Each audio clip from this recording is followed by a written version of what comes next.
Hello friend, આપનું સ્વાગત છે અંશુ કુકિંગમાં। આજે બનાવવાના છે આપણે ઘી। રાતે આપણે દૂધને ગરમ કરીને આપણે જમી લીધું છે છાશ નાખીને, તો દહીં બનેલું છે। તો હવે આપણે એ દહીંની આપણે ઉપલી પરત કાઢી લેશું, મલાઈ। આ રીતે આપણે મલાઈ એની બધી કાઢી લેશું। તો હવે અમે અઠવાડિયાથી આ મલાઈ આવી રીતની કાઢીને સ્ટોર કરી રાખ્યું છે, આ મલાઈને દહીંમાંથી। હવે આપણે આ મલાઈને આપણે છાશ જેમ બનાવીએ એમ બનાવી નાખશું, એટલે માખણ એકદમ નોખું તરી જશે। તો હવે આપણે મલાઈ એક વાસણમાં કાઢી લેશું। હવે આપણે બધી મલાઈ કાઢી લેશું।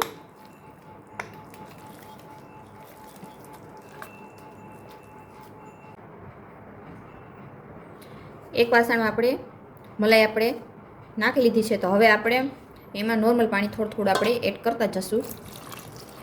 થોડુંક આપણે એડ કરીશું। હવે આપણે ઝીણી લઈને આપણે હલાવી લેશું।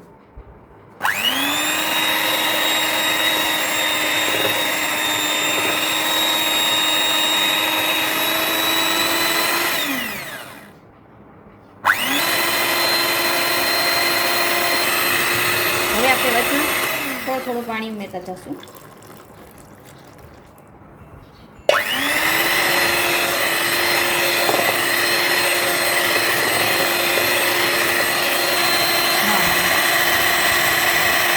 હવે આપણે પાછું થોડું પાણી ઉમેરીશું, એક ગ્લાસ જેટલું।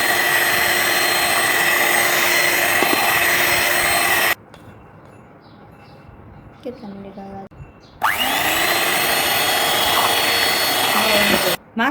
માખણ આ રીતે આપણે હલાવતા રહીશું। માખણ ઉપર તરી જાય ત્યાં સુધી આપણે આને ઝીણીને હલાવતા રહીશું।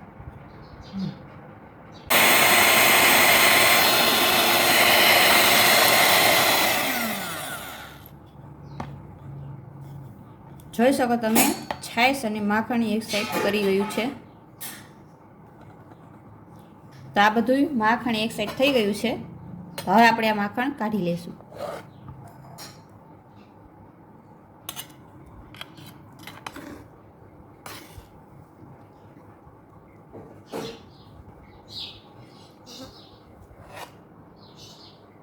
જોઈ શકો માખણ બનીને તૈયાર છે। તો હવે આપણે એક વાસણમાં કાઢી લેશું।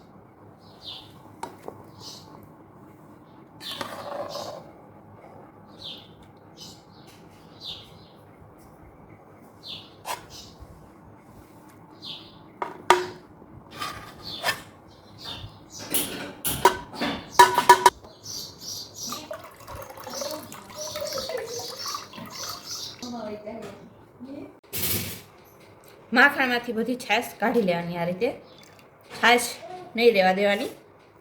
તો માખણ એકદમ કાઢીને તૈયાર છે ને આ છાશ બની ગઈ છે, જે દહીંની મલાઈ હતી ને એમાંથી। હવે આપણે માખણને તાવી લઈશું। ગેસ આપણે ચાલુ કરી દીધો છે। હવે આપણે ઘી તાવી લઈશું। હવે આપણે માખણમાંથી જોઈ શકીએ એકદમ છૂટું પડવા માંડ્યું છે।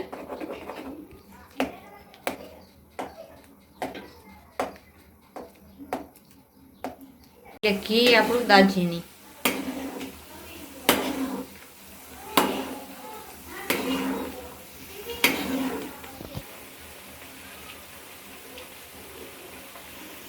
ઘી બનીને તૈયાર છે। તો તમે આવી રીતે ઘરે બનાવી શકો દહીંની મલાઈમાંથી ઘી।